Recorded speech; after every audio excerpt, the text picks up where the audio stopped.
By August 1945, Japan's strategic situation was, to put it mildly, suboptimal.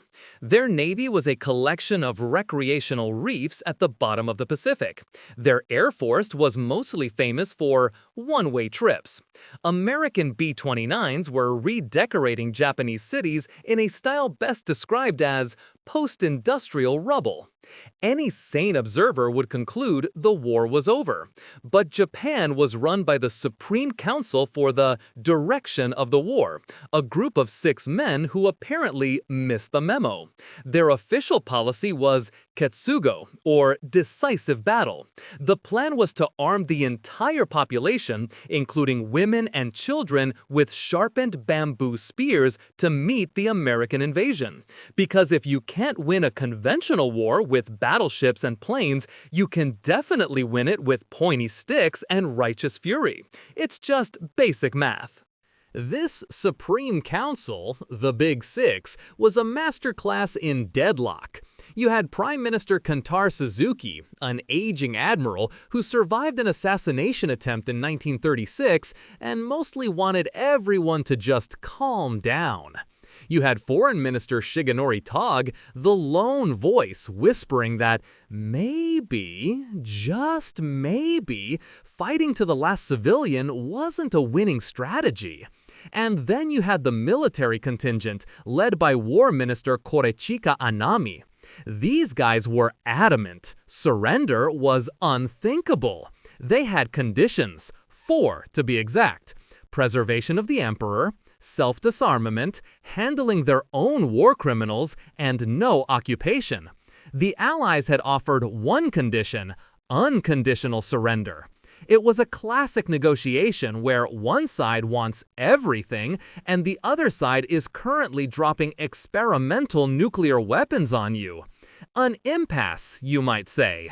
On August 6, 1945, a city named Hiroshima vanished. The military's first reaction was impressive levels of denial. They sent scientists who confirmed it was an atomic bomb, but the leadership argued it had to be a one-off, a bluff. Surely the Americans couldn't have more of these things?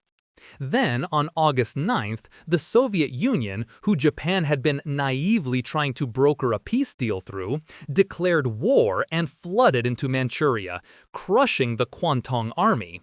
It was the geopolitical equivalent of your house being on fire while you get a call that your car just exploded.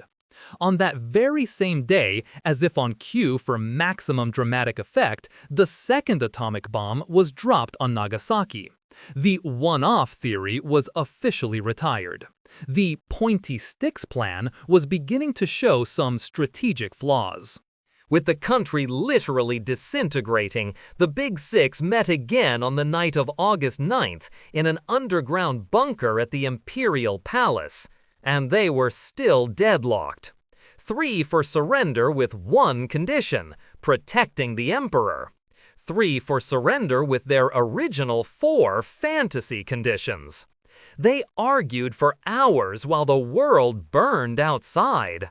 Finally, in a moment of sheer desperation, Prime Minister Suzuki did something that simply wasn't done. He stood up, bowed to Emperor Hirohito, who was sitting silently behind a screen, and asked for his sacred decision. This was a spectacular breach of protocol. The emperor was supposed to be a divine figurehead, above politics, who merely approved unanimous decisions. Asking him to break a tie was like asking the Queen of England to personally settle a pub brawl. It was a political Hail Mary born from total failure. Emperor Hirohito, a man whose voice the public had never heard, spoke. He wasn't some passive deity. He was a trained marine biologist who had been following the war's disastrous progress quite closely. He calmly sided with the foreign minister's one-condition plan. His reasoning was brutally pragmatic. He mentioned the devastating bombings, the inadequacy of their defenses, and flatly stated, "I cannot bear to see my innocent people suffer any longer." He also noted that continuing the war would result in the whole nation being reduced to ashes, which would make preserving it for future generations somewhat difficult. The military hardliners were stunned into silence. Their entire ideology was based on loyalty to the emperor.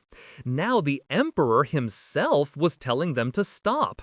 It was the ultimate checkmate in a game they didn't even realize he was playing. The decision was made, but a small group of mid-level officers at the War Ministry felt the emperor had been betrayed by treasonous advisors.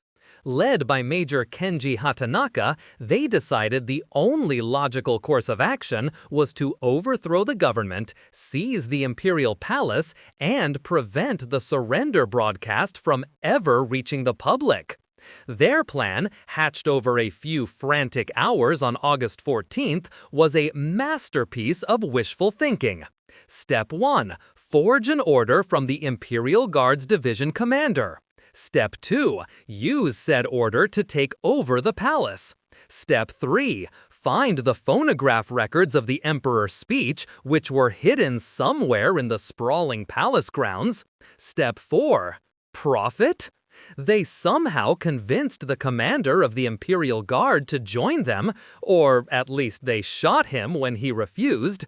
Details are fuzzy. The point is, the coup was on.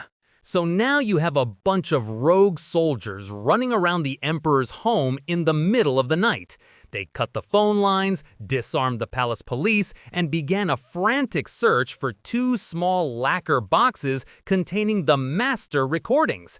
Palace officials, showing remarkable foresight, had hidden them brilliantly.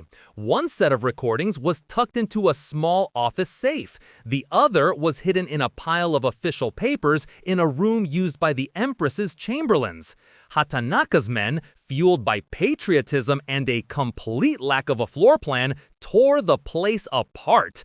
They interrogated terrified chamberlains and rummaged through countless offices. Imagine trying to find a specific set of CDs in a massive, unfamiliar museum in the dark while committing treason. Their odds were not great. The entire fate of the war came down to a game of hide-and-seek. As dawn approached, the coup began to unravel with the elegance of a dropped wedding cake. Hatanaka couldn't find the recordings. Worse, the Eastern District Army, which he hoped would support him, caught wind of the unauthorized shenanigans and started moving troops toward the palace. The general he'd shot earlier had survived long enough to raise the alarm. Hatanaka made one last desperate gambit. He went to a major broadcast studio and tried to get on the radio to plead his case to the nation. He was told, essentially, "Sorry, sir, we don't just let random army majors with guns on the air. Do you have a reservation?" By morning, the regular army had surrounded the palace. The rebel troops realized their orders were forged, and the whole affair just fizzled out. Hatanaka, realizing the game was up, shot himself on the palace grounds, a truly anticlimactic end to a deeply misguided effort. At noon on August 15, 1945, the entire nation of Japan gathered around their radios. For the first time ever, they would hear the voice of their divine emperor. What they heard was a high-pitched voice speaking in an archaic, almost impenetrable form of courtly Japanese. Most ordinary people could barely understand it. He never once used the word surrender or defeat. Instead, he famously stated that the war situation had developed not necessarily to Japan's advantage. This is perhaps the most colossal understatement in human history.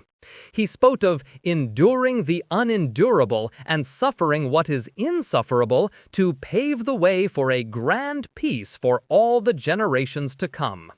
People wept in the streets, not just from devastation, but from sheer, profound confusion. The war was over. Probably. The memo was a little unclear. The surrender was accepted, but the story wasn't quite finished. On the morning of the broadcast, War Minister Anami, the man who had argued so fiercely against surrender, made his own final decision. After signing the order for the army to comply with the emperor's decree, ensuring a peaceful transition, he committed seppuku, the ritual suicide of a samurai. His suicide note was a poem about atoning for his great crime to the emperor. It was a tragic, violent end for a man torn between two irreconcilable loyalties: his duty to the army's code of fighting to the death and his ultimate duty to the man he considered a god. His death effectively decapitated any further military resistance, ensuring the surrender held. It was a final, bloody punctuation mark on a war defined by a fanaticism that could only be undone by the very object of its devotion. If you enjoyed this video, please like, comment, and subscribe to our channel for more historical insights. Thanks for watching, nerds!